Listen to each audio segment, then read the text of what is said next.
Welcome to Prime Venture Partners Podcast, a podcast for entrepreneurs looking to build and grow their startups. Learn about uncommon strategies and common traps from makers and doers of startup ecosystem. Hi, this is Sanjay Swami with Prime. Welcome to our podcast series. Prime Venture Partners is an early stage VC fund investing in technology and product focused businesses. Today we have Ankit Gupta, co-founder of Quizizz. Ankit, delighted to have you on the show. Would like to cover a few areas for our audience to hear about what Quizizz is, what scale you are operating at, how long the company's been around, how did you get started, and then talk about literally the scale and what's next over the next couple of years for the company. So tell us a little bit about your background, your co-founder Deepak's background, and what led to Quizizz and a bit of the early days. So first of all, thank you so much for this opportunity. To begin with our journey, both me and Deepak, we were batchmates and we met first time back in our engineering days. And both of us had this common story where during our middle school time period, we basically got a bit distracted. There were video games, there were cartoons, and it was really hard for us to stay focused.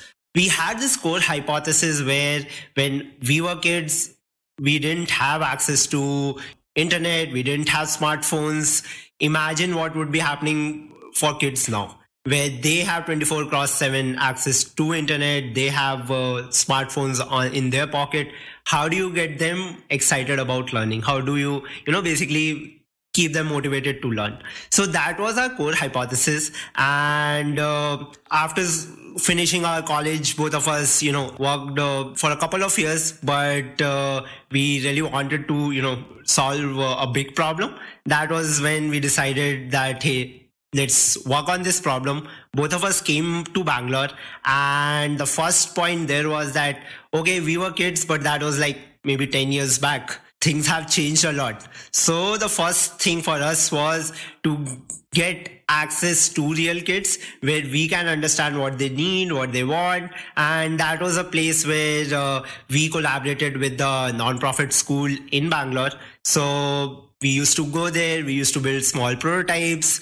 And I have to say the sixth graders are the most honest feedback givers. So if they like it, they'll tell you, hey, I love this, or they'll give you a feedback on things are not working. So we continued this process for a few months, and then we got some confidence on what are the needs and requirements for both teachers and student. And that was the time when we felt that we were ready to invest time in building our first product. And I think the journey started from there. Both of us then logged ourselves down and just started coding. We launched our first product. It was actually a different product. It was not Quizizz. It was called Wyzen World, where the core hypothesis was still the same, but we had built this virtual world covering mathematics for students. And we put that platform out on the internet, and then we realized, hey, internet happens to be in US. We started seeing a lot of teachers started using the product, and that was the foundation story for Quizizz. So Wyzen World itself, the games that you had for math, I remember that was when we first met. It seemed quite exciting, but I think you also said that, we would create new versions of the game and the students would consume all the levels very quickly, and then they would be waiting for more. And that was sort of the aha moment when you said we need to pivot to a crowdsource thing so that, we don't become the bottlenecks, right? I remember you came back 3 months later and said, let me show you guys Quizizz. So I think, Sanjay, there was this very interesting story there where we put our hearts out on Wyzen World. We felt this is the perfect solution. But as we started working more closely with the classroom and students, we started learning more and more about the pain points of the teachers.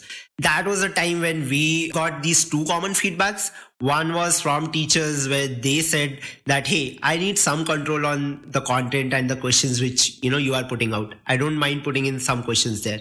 The other thing which we learned from students was that this is great virtual world, but I want to be in that world with my friends, which happens to be my classmate. So I think those were the two main learnings from our previous product, which then we said that, hey, let's try this new product and then, move forward with Quizizz. Great. So now tell us about Quizizz. What is Quizizz? Where is it used? Who uses it? What scale is it at today? Quizizz is a learning platform which helps a teacher to motivate their classrooms by turning any of their tests, practice sessions, homeworks into a game. So imagine the time when we used to study, we used to answer worksheets, paper worksheets, but imagine that turning into a competition between your friends. So that is what quizzes does to your homework, your assignments. So it not only helps like students get excited about the whole thing, but also ends up helping teachers a lot in terms of telling them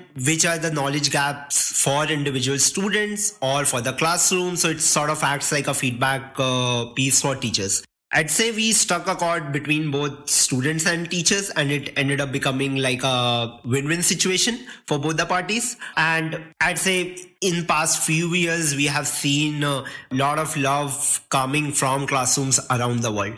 We are currently serving over 20 million students and teachers every month. We are one of the fastest growing edtech platform at this point. US seems to be our geography where we see most of our traffic coming from. We are currently present in over 50% of the US schools at this point.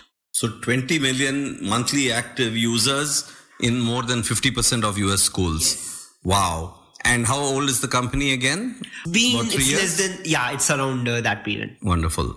And what about other parts of the world? I know recently you told me a lot about Southeast Asia and things like that. Yeah. Tell us about where else it has been used. So US definitely is, where we saw early growth and it's continue to grow fast. However, as time progressed and technology also access and reach of technology reached to other geographies, we have started seeing adoption coming from Asia, especially Southeast Asia has been really strong for us. I'd say Indonesia is one of those geographies which is growing fast. We do have classrooms in Europe, in Australia who are also using it.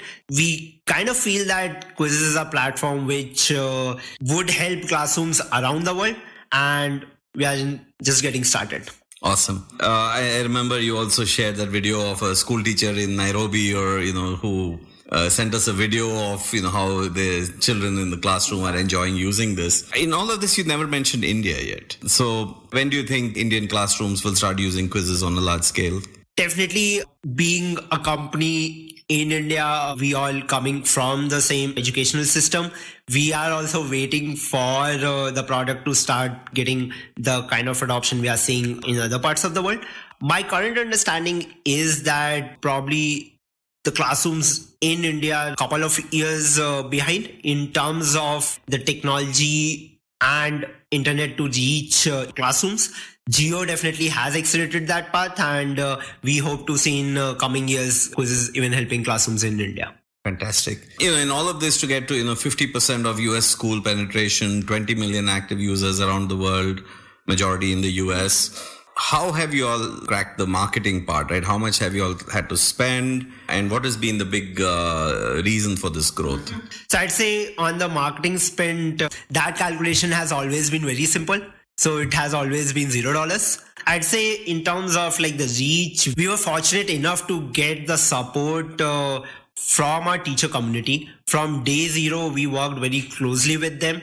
And during that period, we used to work closely with them, understand what their needs were. And that really helped us build the right product. Rather than we telling others about using quizzes, our users tell their friends and they bring in to the platform. So it has been all through word of mouth, and it's been without any marketing spent. Now, I remember at least from my school days, which is a long time ago, whenever the teacher walked in and said, I've got a quiz, we would go, oh no. But it seems like you guys are trying to make it entertaining and fun, right?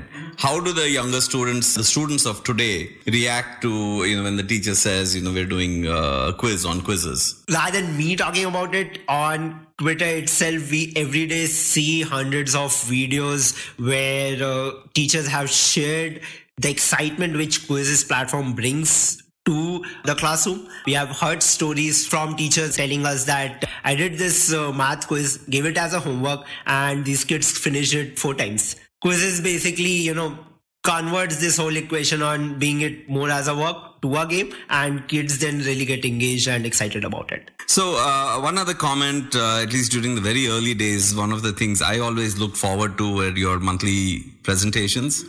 And the sense of visual design, right? Even whether in your case it was, dashboards to the board, but it really stemmed from that core DNA translating to the product and eventually into everything else the company does or did at the time. How important do you think that sense of design was to the success of the product? And if you were to advise other entrepreneurs today, while they're early days of building a product and a team, how important is design? So I think design definitely for any digital product or anything, I would say, plays an important role. In case of quizzes, we were even dealing with an audience which varied from very young teachers to, teachers in their late 60s and 70s. We always felt that our design should be simple enough where anyone can come without thinking about it, without getting any training, start using it. So there, I would say that design definitely plays a very crucial role in this whole process. And I feel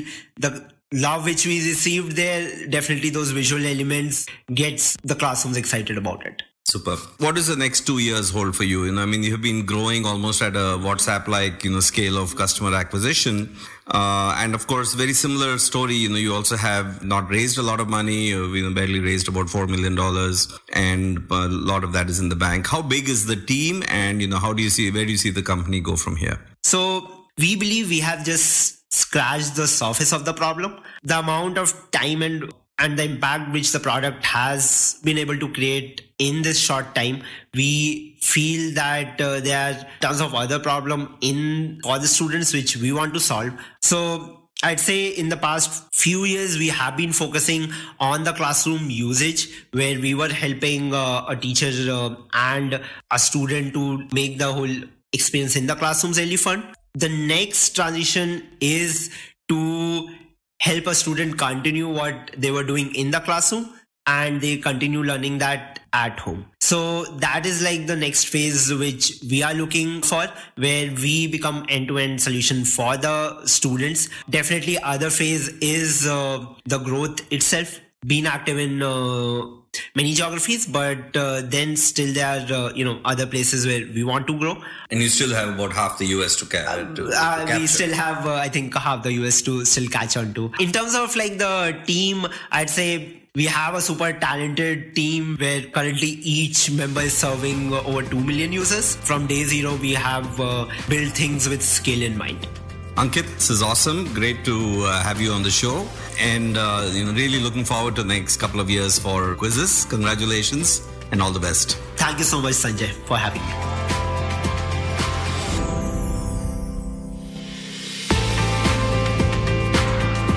Dear listeners, thank you for listening to this episode of the podcast. Subscribe now on your favorite podcast app for free, and you'll be the first one to know when new episodes are available. Just search for Prime Venture Partners Podcast in Apple Podcast, Spotify, Castbox, or however you get your podcasts. Then hit subscribe. And if you have enjoyed the show, we would be really grateful if you leave us a review on Apple Podcast. To read the full transcript, find the link in the show notes.